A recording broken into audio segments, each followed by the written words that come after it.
Hello everyone, it's Agustina again and welcome back to the Lessons of the History Review here on your favorite channel, which is the one, the only, the YFC, which is being progressed.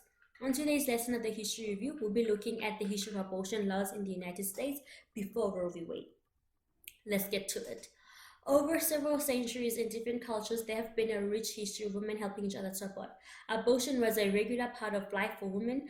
Until the late 1800s, women healers in Western Europe and the United States provided abortions and trained other women to do so without legal prohibitions. Medical literature and newspapers in the late 1700s and the early 1800s regularly referred to herbs and medications as abortion enduring methods, since surgical procedures were rare. Reproductive care, including abortion, was unregulated in those days. It was provided by skilled midwives, nurses, and other unlicensed women's health care providers. Midwives were trusted, legitimate legal professionals who provided essential reproductive care. Half of the women who provided reproductive care were black women, some of whom were enslaved. The state did not prohibit abortion until the 19th century. The church, specifically the Catholic Church, led in this new idea. In 1803, Britain first passed anti-abortion laws, which then became stricter throughout the century. The United States follows as individual states began to outlaw abortion. By 1880, most abortions were illegal, except those necessary to save a woman's life. These new restrictions on abortion were caused by many factors, including changing social class and family dynamics in the 19th century. But the tradition of a woman's right to an early abortion was rooted in the United States society by then. Abortionists continued to practice openly in public support, and juries refused to convict them. A trend of humanitarian reform in the mid 19th century brought the liberalization for criminalization for abortion, because at the time their argument was abortion was a dangerous procedure done with cruel methods and few interceptions and high mortality rate. But this alone cannot explain their attack on abortion. For instance, other risky surgical techniques were considered necessary for a person's health and welfare were not prohibited. So protecting women from the danger of abortion was actually meant to control them and restrict them to their traditional childbearing role. Anti-abortion liberalization was part of an anti-feminist backlash to a growing movement of suffrage, voluntary motherhood, and other women's rights in the 19th century, because at the time, because this increased women independence and was also perceived as a threat to male power and patriarchy. The male-dominated medical profession wanted authority from the male-dominated profession of midwives, including the authority to provide abortion. The medical establishment effectively took up the anti-abortion cause in the second half of the 19th century as part of an effort to eliminate midwives. And remember, half of the midwives who provided reproductive care were black women.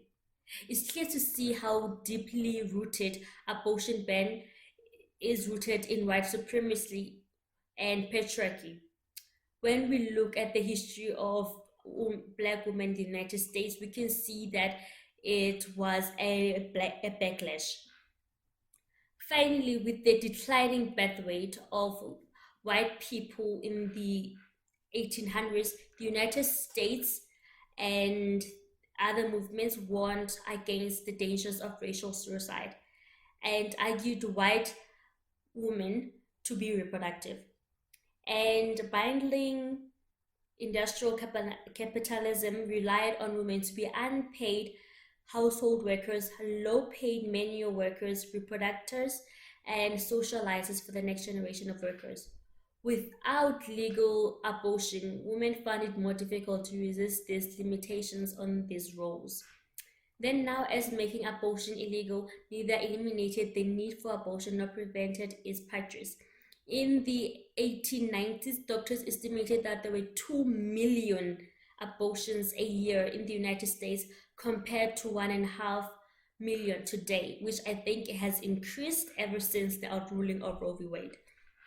Women who are determined to not carry an unwanted pregnancy have always found some way to try and abort. All too often, they have resorted to dangerous, sometimes deadly methods, like taking strong drugs or chemicals that might kill them. And those strong drugs and chemicals had become a symbol of desperation for millions of women who have risked death to end a pregnancy. When these attempts harmed them, it was hard for women to obtain medical treatment. When those methods failed, women still had to fight an abortionist. The secret of illegal abortion was mostly frightening and expensive. Although there were skilled and dedicated laywomen and doctors who provide safe illegal abortions, uh, but they were very expensive. And most illegal abortionist doctors who claimed to be doctors only care about being well rewarded for their trouble. In the 1960s, abortionists often turned women away if they could not pay 1,000 US dollars or even more cash. However, this meant that specifically white women could afford. Some male abortionists insisted on having sexual relations before the abortion. So you can't pay them in money, you can pay them in another way, especially to the black women.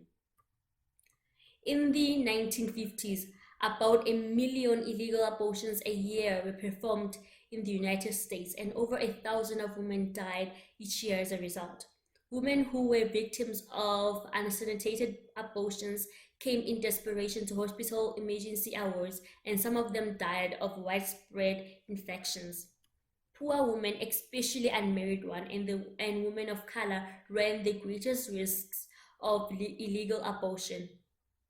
In 1963, 75% of the women who died from abortionists, most of them illegal, were colored women. Oh, and of all illegal abortions in a year, 90% were provided on white private patients.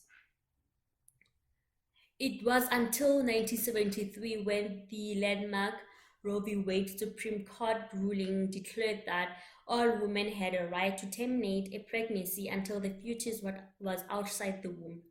After Roe v. Wade, deaths, people stopped dying, hospitalization from unsaved abortionists effectively ended in this country. And today, abortion is considered, actually, it was considered an extremely safe procedure. But we know that since the overturning of Roe v. Wade, there has been restrictions.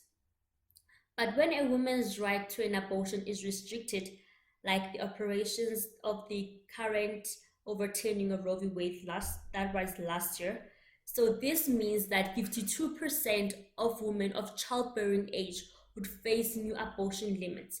This is why there is a need for abortion, and there is a need for safe legal abortion.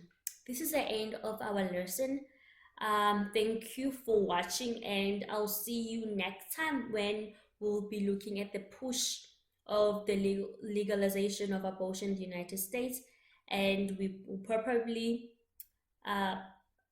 introduce Roe v. Wade properly this time. Thank you. Goodbye.